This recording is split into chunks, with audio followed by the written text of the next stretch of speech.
अस्सलाम वालेकुम दोस्तों, आज का जो मेरा प्लांट है वो एक खूबसूरत सकुलेंट प्लांट है और इसका नाम मदर ऑफ़ थाउजेंड प्लांट्स है।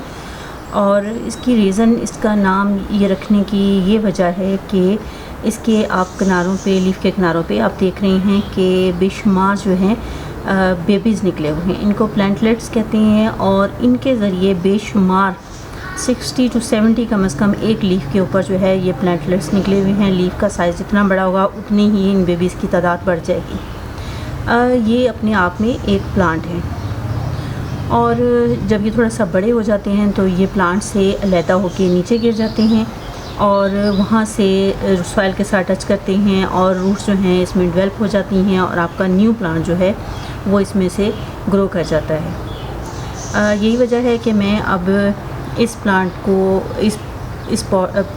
इस पॉट में शिफ्ट कर रही हूँ। ये थोड़ा सा वाइट पॉट है, इसके लिए डीप पॉट नहीं चाहिए, थोड़ा वाइट पॉट चाहिए क्योंकि इसकी रूट्स बहुत ज़्यादा गहरी नहीं होती हैं और सकुलेंट प्लांट है, इसको पानी भी ज़्यादा नहीं चाहिए होता इस वजह से, ताकि इसकी मिट्टी में मॉइस्चर भी ज़्यादा देर तक ठहरा ना रहे और जब इसके बेबीज़ जो हैं वो गिरे नीचे तो वो यहाँ से खुद ही नया प्लांट शुरू हो जाए। मेरा ये प्लांट जो है ज़ालाबारी अचानक सी आई और जिसमें मैं इन प्लांट्स को सेव नहीं कर सकी और आप देख रहे हैं कि इसके लीव्स जो हैं वो भी डैमेज हो गई हैं और इसके अलावा इसके प्लांट्स जो हैं वो बेशुमार जो हैं नीचे गिर गए हुए हैं। ये देखें, इसकी रूट्स जो हैं शुरू हो चुकी हैं और इसे हम न्यू प्लांट बना सकते हैं। इसके बेशुमार जो हैं छोटे छोटे से ये देखें, इसके लिए हमें कुछ करना नहीं पड़ा, खुद ही ये इससे अलहदा हुए और पॉट में गिर गए और न्यू प्लांट बन गए। इसी वजह से मैं इसके लिए थोड़ा वाइट पॉट ले रही हूँ ताकि जब अगर किसी वजह से इसके प्लांट्स जो हैं या जो बेबीज़ हैं वो गिरें तो इसी पॉट के अंदर गिरें और न्यू प्लांट इसमें से शुरू हो जाए।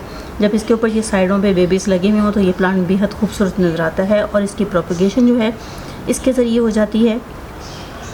इस प्लांट की प्रोपगेशन स्टेम कटिंग के ज़रिए भी हो सकती है और अगर आपका प्लांट जो है उसके किसी वजह से ये लीव ज़ाया भी हो गई हैं और ये खाली लीव है, जैसे अब ये लीफ मेरा ख़राब हो रहा है और इसका कलर भी थोड़ा सा,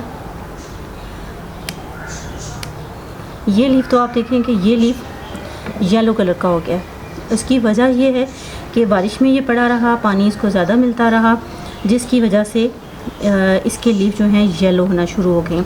इस प्लांट को पानी बहुत कम चाहिए होता है। गर्मी के दिनों में भी आप इसको उस वक्त पानी दें जब इसकी सॉइल तकरीबन 2 इंच के करीब ड्राई हो गई हो, क्योंकि अगर पानी आप इसको ज़्यादा देंगे तो उस सूरत में इसकी रूट्स जो हैं वो रोट हो जाएंगी और आपका प्लांट मर भी सकता है। मैं ये नहीं कह रही कि आप इसको 2 दिन के बाद पानी दें, 3 दिन के बाद पानी दें, आप इसकी सॉइल को चेक करें क्योंकि हो सकता है कि आपने इसको ऐसी जगह पे रखा हो जहाँ पे इसको अच्छे से हवा मिल रही हो, इसको रोशनी अच्छी मिल रही हो, इसका पानी जो है आप इसको पानी दे रहे हैं, आपकी सॉइल जो है वो वेल ड्रेन्ड नहीं है, पानी इसमें ठहर रहा है, तो वो आपने चेक करना है कि इसकी सॉइल वेल ड्रेन्ड हो, पानी इसमें दें तो इसको निकल जाए और तकरीबन 2 इंच के करीब इसकी सॉइल जो है आप इसको टच करें, थोड़ा सा इस तरीके से देखें कि इसकी सॉइल अगर ड्राई हो गई है तो आपने इसको पानी देना है तकरीबन 2 इंच, क्योंकि ज़्यादा पानी जो है वो इसके लिए नुकसानदेह और आपका प्लांट ख़त्म हो जाएगा।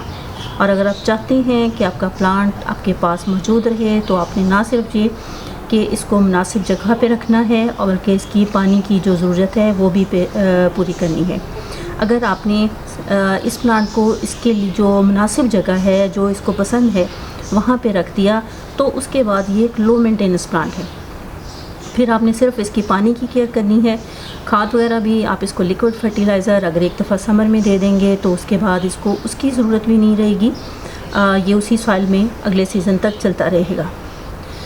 इसकी प्रोपगेशन जैसे मैंने बताया आप बेबीज़ के ज़रिए कर सकते हैं। पानी इसको आपने बहुत कम देना है। सनलाइट जो है मोस्टली मैंने देखा है कि इस प्लांट को डायरेक्ट सनलाइट में रखा जाता है, लेकिन डायरेक्ट सनलाइट जो है वो इसके लिए सही नहीं है। इसको इनडायरेक्ट सनलाइट चाहिए, ब्राइट रोशनी, इनडायरेक्ट सनलाइट, और इनडायरेक्ट सनलाइट भी इसको कई घंटे के लिए चाहिए क्योंकि इसके खूबसूरत रंग जो हैं, इसकी जो है अच्छी ग्रोथ के लिए ज़रूरी है कि इसको इसकी ज़रूरत के मुताबिक रोशनी मिले। इंडोर जो है अक्सर इसको ग्रो किया जाता है लेकिन कुछ टाइम के बाद ये प्लांट ख़त्म हो जाता है। उसकी वजह यह है कि इंडोर इसको कई घंटे की सनलाइट नहीं मिल सकती है। इंडोर अगर लाइट आती है, सनलाइट आती है तो वो बहुत थोड़ी देर के लिए आती है। इसकी जो है मैंने इसको इस पॉट में से निकाल के इस दूसरे पॉट में लगाना है और वो मैं आपको दिखाती हूँ। बहुत आसानी से ये देखें इस तरीके से निकल आया। और इसको बड़ा पॉट नहीं चाहिए होता, इसकी वजह ये है कि इसके रूट जो हैं बहुत ज़्यादा गहरी नहीं जाती। ये इसके बेबीज़ जो हैं इसमें गिर गए हैं, इनको मैं निकाल रही हूँ।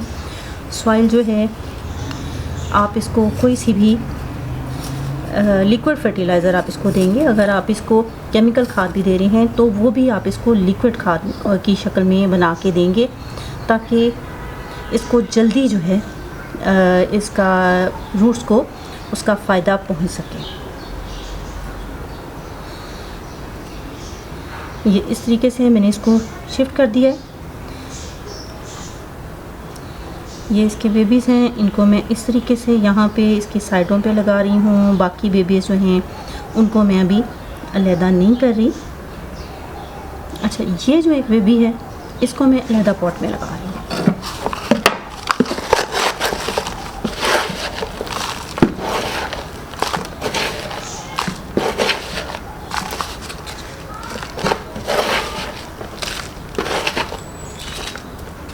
इस तरीके से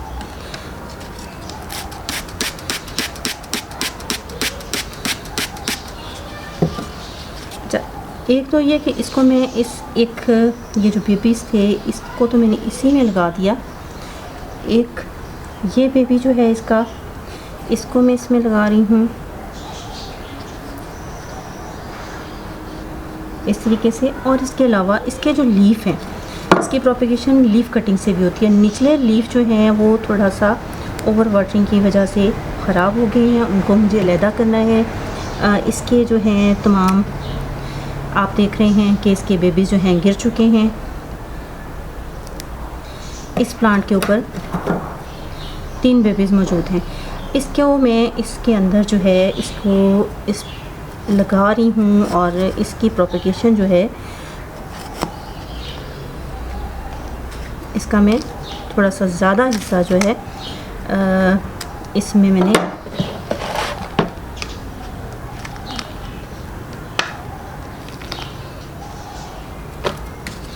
लगा दिया है। और बाकी जो है इसके अंदर ये जो बेबीज़ हैं ये भी जब रिमूव होंगे तो इसके अंदर ही गिरेंगे। और देखते हैं कि इसकी जो है प्रोपेगेशन वैसे तो लीफ के ज़रिए हो सकती है।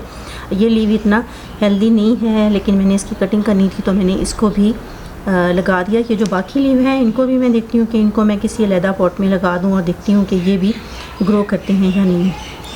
उम्मीद है वीडियो आपको पसंद आई होगी। आइंदा किसी और प्लांट के साथ किसी और वीडियो में आपसे फिर मुलाकात होगी। अपना और अपने प्लांट्स का ख्याल रखिए। अल्लाह हाफिज़।